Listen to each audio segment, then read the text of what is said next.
Hello students, myself Dr. Chaya BM, Associate Professor, Department of ECE, Sai Vidya Institute of Technology. So in this video we will be looking into concepts of computer systems and sequential control. Batch systems.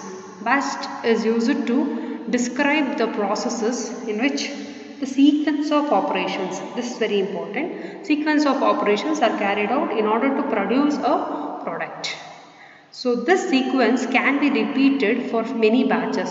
So one sequence, so first after first sequence of operations, the next sequence can be repeated.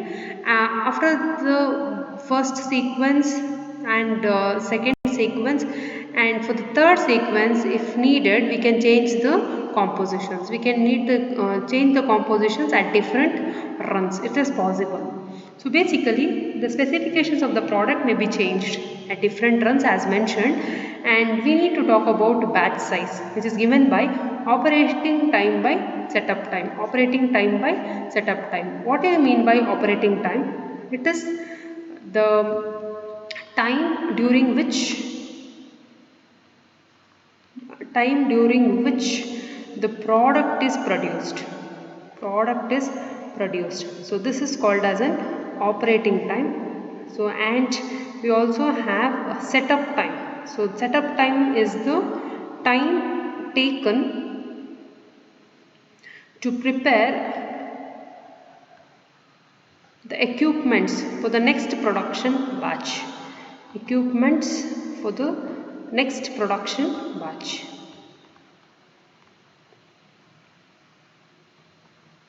So basically, we need to talk about the batch size, which is given by operating time by setup time. So operating time means the time during which the product is produced.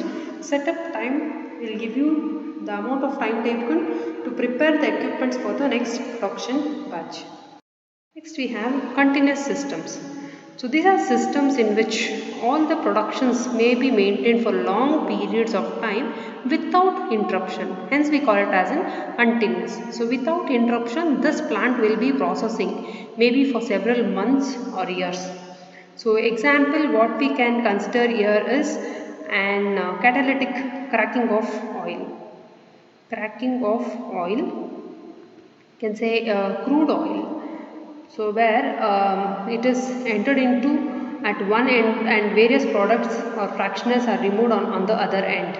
So this process will be continuing for several months or years. So this product compositions can be changed from time to time without halting the process. So everything has to be done without halting the process. So this is continuous systems. So next we laboratory systems. These are operator initiated systems where computer is used to store some or control some complex experimental tests. So after conducting experimental tests, some results are produced. So that results will be in terms of printed documents to get the test certificates. These are laboratory systems. Sequence control. Sequence control is the one which predominates the batch system. Batch system means that sequence of operations are carried out in order to produce a product. Basically, this type of batch systems are used for food and chemical industries. So let's take one example of simple chemical reactor vessel in order to make understand about what is actually a sequence control and its operations. A simple chemical reactor vessel is shown in this figure.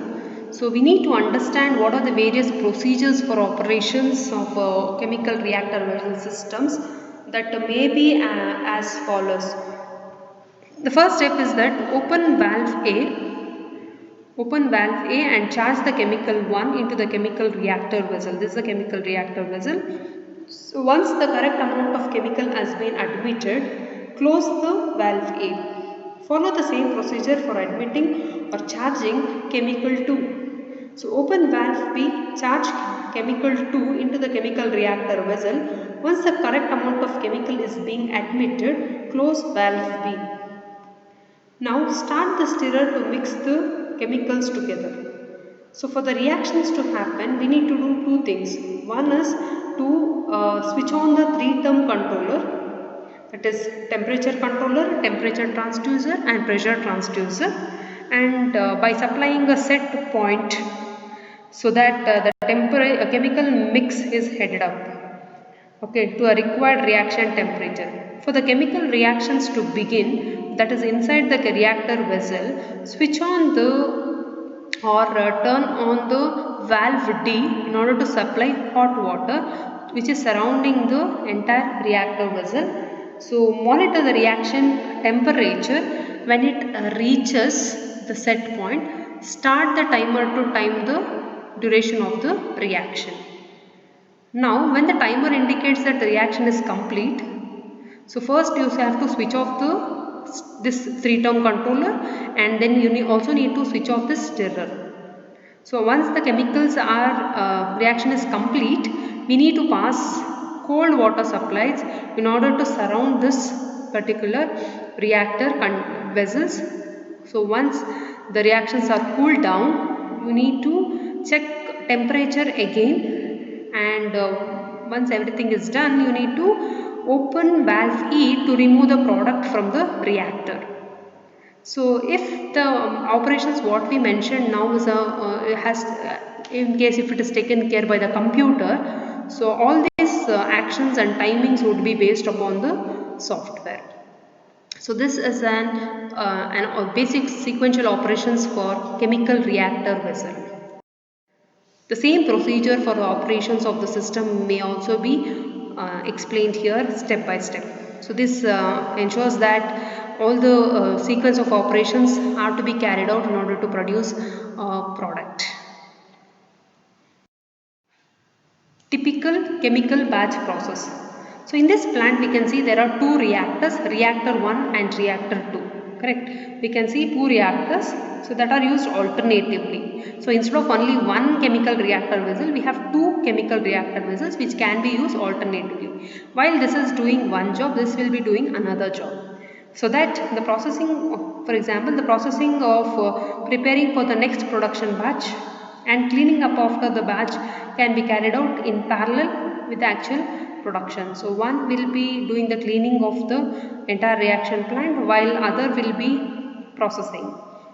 So assuming that reactor 1 is filled with mixture, so you have raw material A, raw material B, so both are weighed and mixed. For every charging, you will have one valve. All these are valves. So in order to charge this, we have a valve. In order to charge raw material B, we have a valve. So both are weighed and it is being sent to reactor R1. So first we need to assume that this reactor R1 is filled with mixture and catalyst. Catalyst also we can add if it is required in order to improve the concentration of the reaction. Similarly, so once the reaction is happening, parallelly what is this R2 doing? R2 is a reactor vessel 2. So it will be held up in the cleaning process, and which is means it also means that after cleaning it is getting ready for the next production batch. So the reactor R1 is a previous batch, it will be thinned down. So after all the reaction is completed, it will be thinned down and it will be sent to the storage and finished product. So once this is done, the next batch will be loaded with the mixture into the reactor R2. So meanwhile this was in a cleaning process, this was in a cleaning process. So once this is done, so now here the mixtures will be sent to the reactor R2. So once it has been, the reactor R1 still now it was processing and it is sent to storage or finished product. So now after the product is done, it will be sent to the cleaning task and R2 will be sent to the processing task. In this way, we can see that the reactor R1 and R2 are used alternatively so that the process of preparing the next production and cleaning are taken care for various chemical reactions batches. So this is a simple example to understand typical chemical batch process. Thank you.